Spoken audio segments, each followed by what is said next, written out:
Buongiorno a tutti amici di Angolo Nerazzurro, buona domenica, bentornati sul canale. Le ultime in casa Inter tra quelle che sono delle idee per il futuro, perché naturalmente la dirigenza è al lavoro sia per il mercato di gennaio sia per quello del prossimo anno, quando comunque ecco tra queste due sessioni di mercato bisognerà sicuramente mettere un difensore nel motore nerazzurro, nella rosa dell'Inter. E c'è sempre la situazione Luis Enrique, che al momento ovviamente fa ancora parte della rosa dell'Inter, ma non è da escludere che a gennaio si potrebbe optare per un prestito e quindi spunta un po' il nome di Norton Cuffy come possibile alternativa all'ex Olympique Marsiglia, quindi per andare poi a coprire il posto vuoto lasciato in rosa da Luis Enrique. Ci sono altri movimenti in difesa che andremo a vedere. Ieri sera invece è toccato a Çalhanoğlu e a Kanji per quanto riguarda gli impegni con le nazionali. Andremo a vedere anche il loro score.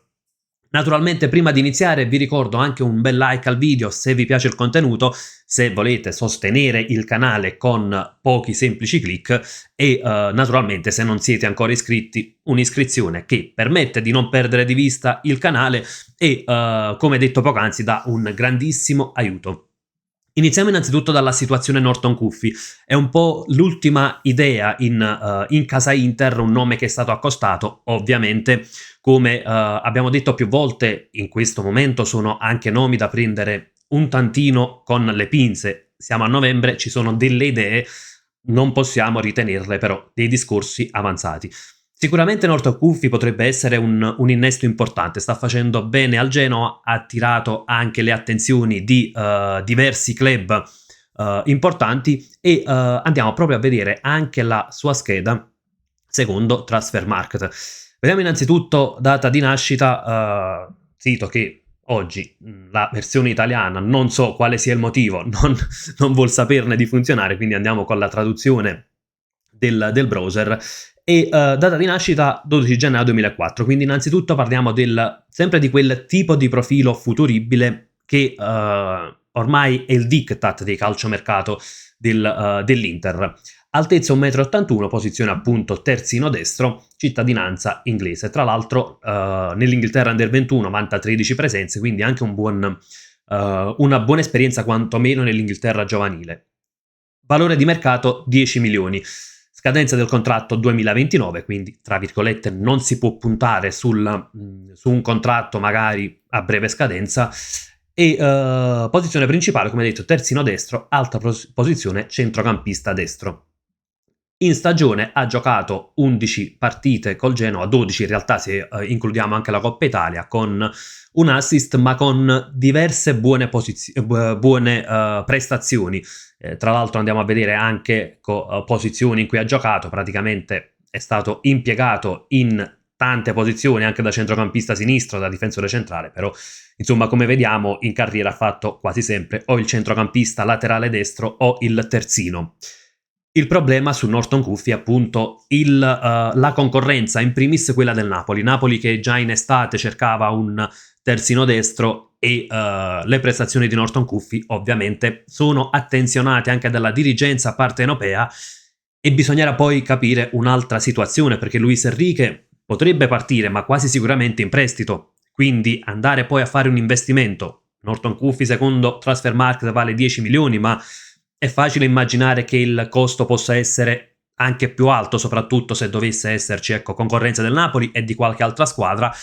E bisogna poi capire, l'Inter è intenzionata a mandare via Luis Enrique in prestito, fare un investimento su Norton Cuffy, poi magari torna a Luis Enrique e trovarsi con un calciatore in più, in pratica in rosa, con un esubero, perché poi significherebbe avere Dumfries, Di Marco, Luis Enrique, Carlos Augusto ed eventualmente anche Norton Cuffy in estate, quindi insomma bisogna capire bene questa situazione, a meno che non sia un prezzo contenuto e allora poi a quel punto il laterale del Genoa rappresenterebbe un'opportunità. Come detto, l'Inter è sempre molto attenta per quanto riguarda il reparto arretrato. In difesa l'Inter è praticamente obbligata a fare qualcosa, se non già a gennaio, dove sicuramente potrebbe essere un aiuto per la stagione in corso, perché Acerbi e De Vrij hanno dimostrato di avere qualche difficoltà con la difesa alta e quindi tra gennaio o al massimo giugno l'Inter deve farsi trovare pronta, e ovviamente sappiamo che anche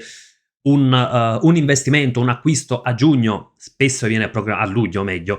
almeno per quanto riguarda l'aspetto ufficiale, però sappiamo che spesso viene programmato diversi mesi prima, quindi è un Inter che sicuramente già deve essere al lavoro, quantomeno per vagliare le diverse alternative. In questo momento, secondo ecco, le ultime, i nomi più in voga, diciamo in poll per il futuro della difesa nerazzurra sono Joel Ordóñez, di cui abbiamo parlato più volte, calciatore che a me piace ma non convince del tutto per un aspetto dei duelli fisici, per il fatto che comunque arriverebbe dal Bruges, quindi un campionato minore dove avrebbe bisogno di un periodo di adattamento, quindi faccio fatica a pensare che possa essere direttamente il titolare. Il nome che, diciamo, non è nuovissimo, che però era stato un po' accantonato, è quello di Omar Solì, calciatore valido, calciatore che diciamo, quando se ne è parlato altre volte, io avevo definito forse più un terzo che un centrale di difesa, che però sta mostrando crescita anche quest'anno, ecco, anche quest'anno delle buone prestazioni, e anche nel suo caso, ecco, vediamo, è un classe 2000, quindi un calciatore che rappresenta quel futuro, quel profilo futuribile, quel profilo da valorizzare poi ulteriormente dopo l'acquisto. Altezza 1,92 m. Nei giorni scorsi abbiamo parlato di Mario Ghila, che forse potrebbe anche essere più pronto di Solì, che però perde decisamente dal punto di vista fisico. Calciatore che va in scadenza nel 2027, quindi questo è un punto che potrebbe giocare a favore dell'Inter, perché se non trovano prima il rinnovo, naturalmente in estate significherebbe che è un calciatore a 12 mesi dalla scadenza e il prezzo non potrebbe lievitare tantissimo. Secondo Transfermarkt vale 18 milioni, ovviamente come detto posizione difensore centrale assolutamente, quindi sicuramente potrebbe giocare con nei tre della difesa nerazzurra, e il Lione riceve il 15% di qualsiasi futura differenza di prezzo di trasferimento, quindi il prezzo del trasferimento può salire a 8 milioni e mezzo di euro tramite bonus, appunto come leggiamo, il Lione ha il 15% del trasferimento futuro. Udinese che lo ha preso, come ben sappiamo, gennaio 2025 da svincolato praticamente a parametro zero, quindi questo è un ulteriore punto che potrebbe giocare a favore dell'Inter, perché per l'Udinese ovviamente sarebbe una plusvalenza completa e importantissima. Rimangono un po' più sullo sfondo invece i nomi di Ghila, Muaremovic e Thiago Gabriel. Gli ultimi due probabilmente perché sarebbe da valutare anche l'impatto con la realtà dell'Inter. Thiago Gabriel al primo anno in Italia, sta facendo benissimo, però naturalmente un conto è giocare nel Lecce all'esordio nel campionato italiano, un conto è giocare nell'Inter, è un po' la stessa situazione, potremmo valutarla con Muaremovic, a differenza di Solé che comunque già il secondo anno che sta mostrando diverse buonissime prestazioni, ecco, quindi forse rappresenta una leggera sicurezza in più. Per Ghila invece naturalmente il problema è rappresentato da Lotito. Nei giorni scorsi parlavamo della possibile offerta dell'Inter di 20 milioni, ma Lotito ne chiede molti di più, a maggior ragione col 50% di rivendita che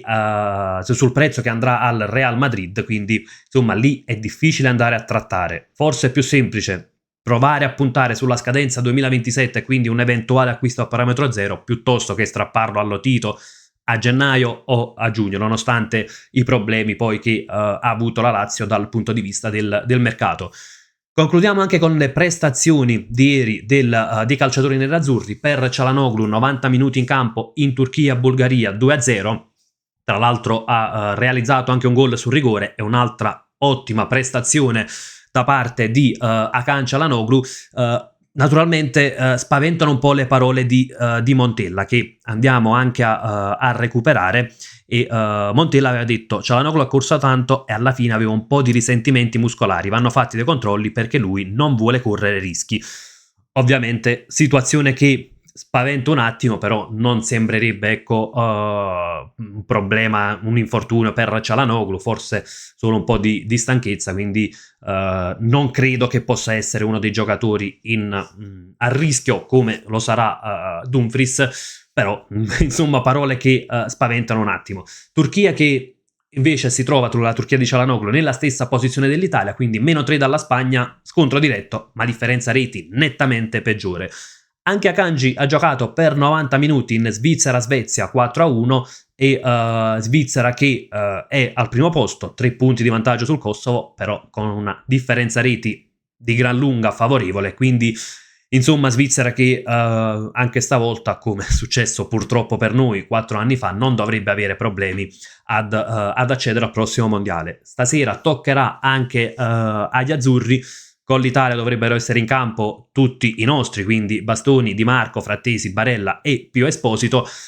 Direi quasi, purtroppo, perché ci saranno ulteriori minuti nelle gambe. Il lato positivo è che nessuno di loro ha giocato da titolare, ecco, all'eccezione di Bastoni che non è neanche entrato, per gli altri c'è stato solo uno spezzone nella sfida con la Moldavia, e che comunque ci sono 7 giorni poi per recuperare in vista del derby. Ragazzi, fatemi sapere la vostra nei commenti, sia sul nome di Norton Cuffy, sia sugli altri nomi in difesa, chi preferireste, cosa